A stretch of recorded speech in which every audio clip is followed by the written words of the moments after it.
So everybody's been playing this game on Roblox. It's called 99 Nights in the Forest.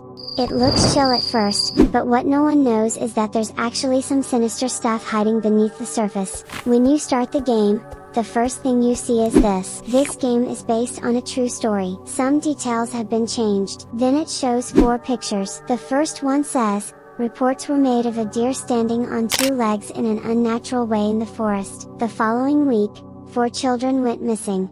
It was clear something was very wrong with the forest. After the police search revealed no clues about the missing children, the forest was promptly locked to the public. You have 99 days to unravel the mysteries of the forest and figure out what is going on. So I started doing some research about this game, and what I found was actually pretty crazy. There really were people who went missing in a forest, which makes the game even scarier. But before I get into all that, we gotta talk about the creepy deer in the game. So the deer that comes at night is the main monster thing in this game, and it's actually based on this scary creature from old stories called the Wendigo. So if you don't know what a Wendigo is, it's this creepy monster from old Native American stories. People say it's super skinny, always hungry, and hides deep in the woods. Some stories say it can even possess other humans. There are tons of stories from people saying they've actually seen this thing in real life. Most of them describe it as this massive creature standing tall on 2 legs, like some kind of monster. And even now, there are still plenty of people who swear the Wendigo is somewhere out there. Way back, some indigenous groups in North America told stories about the Wendigo. It wasn't just a monster to them, it was a warning about winter, hunger, and what happens when people get greedy and stop caring about others. Different communities explain it in different ways. Some say it's a dark spirit that can possess people. Others say it's a person twisted by bad choices. Either way, it's linked to cold, hunger, and a never-ending need that never gets filled. In some versions of the legend, people believe Wendigos were once human, but they became monsters after turning to cannibalism to survive harsh winters. And that creepy backstory connects perfectly to the other villains in this game, the cultists. So in the game, these cultists are the only human enemies you'll deal with. They show up often, hunting you down, and every one of them wears antlers on their head. It's pretty clear they're part of some creepy group that worships the deer monster, making them just as dangerous as the creature itself. So basically the cultists, they're shown to have something called Wendigo psychosis. Back then, people believed this was real, like you could get so broken by hunger and fear that your mind would snap. You'd start craving human flesh, hearing voices, and feeling like something evil was inside you, controlling you. It wasn't just madness, it was a sign the Wendigo had claimed you. There are real stories about it. One of the most famous ones is about a man named Swift Runner. Back in the late 1800s, he got stuck in the woods during a really bad winter with his family. When rescuers finally found him, they discovered he had killed and eaten his wife and kids. He told people a Wendigo spirit had taken over him and made him do it. In old times, if someone was believed to have Wendigo psychosis, the community would try to save them. But if they couldn't be helped and became dangerous, they were often killed out of fear of the Wendigo spirit. In the game, every cultist you fight is meant to be one of those people, completely lost to the Wendigo. They're not just worshipping the deer creature, they're starving, desperate, and hunting you for flesh.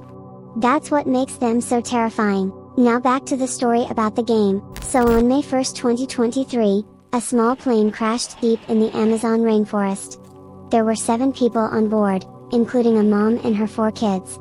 Sadly, the adults didn't make it. The only ones left were the kids, completely alone in the jungle. The kids were just 13, 9, 4, and a baby who wasn't even a year old. And somehow, they managed to survive almost 40 days in one of the toughest jungles on Earth. They kept moving around every few days, finding shelter inside hollow tree trunks to stay dry during storms. At one point, they even had to scare off a venomous snake. When the wreck was found, the Colombian military launched Operation Hope, a massive search to find the kids. Soldiers, helicopters, rescue dogs, and indigenous trackers searched through miles of dense jungle. For weeks, they found tiny clues, like a baby bottle or half-eaten fruit, proving the kids were still alive.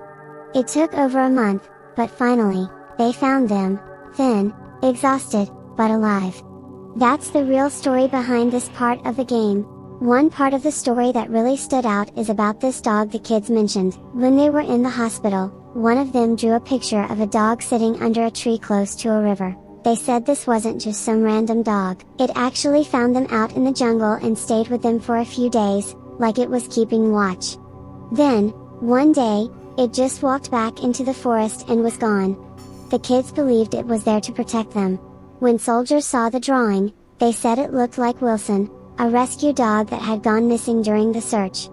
So maybe the dog was actually there, following them through the forest. Some people say the kids could have just been seeing things because of how hungry and tired they were, but nobody knows for sure. What we do know is that after weeks of searching, every one of those kids was found alive and brought out of the jungle. In the game 99 Nights in the Forest, your main goal is pretty much the same.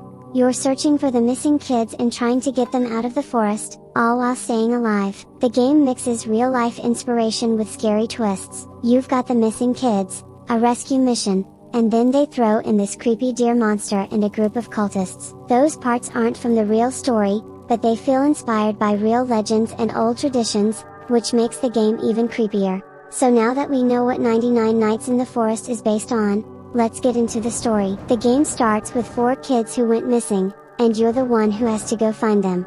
But once you set up your camp, you notice something weird, a deer.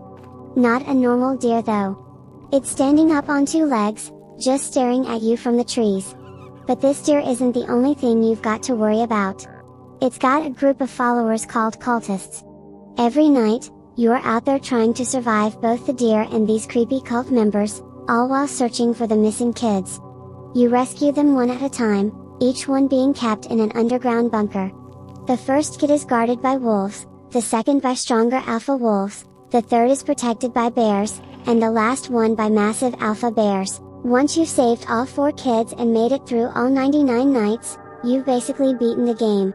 But the ending doesn't actually explain where the cultist or the so-called Wendigo came from. If you explore a certain spot where cultists spawn, you'll notice it looks like a destroyed research lab.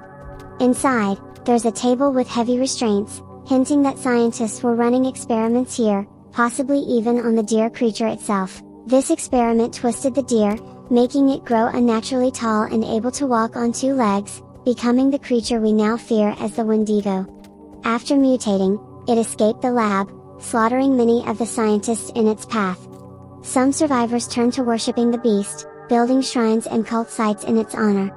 The strange part is, the deer spares these followers. But the real question is, what does this creature truly want, and why is it hunting you? The truth is, this thing isn't out here for fun or a fight. It wants anyone who steps foot in its woods gone, nothing else. After all the pain and experiments done to it, it's got nothing but hate for humans. The cultists are the only ones it spares because they bow down to it. That's why there's no big boss battle at the end, because it's not a monster trying to play games with you. It's a predator guarding what's left of its home. Well, this is just a theory. Comment down below what you think, and please like and subscribe to help me reach 400,000 subscribers.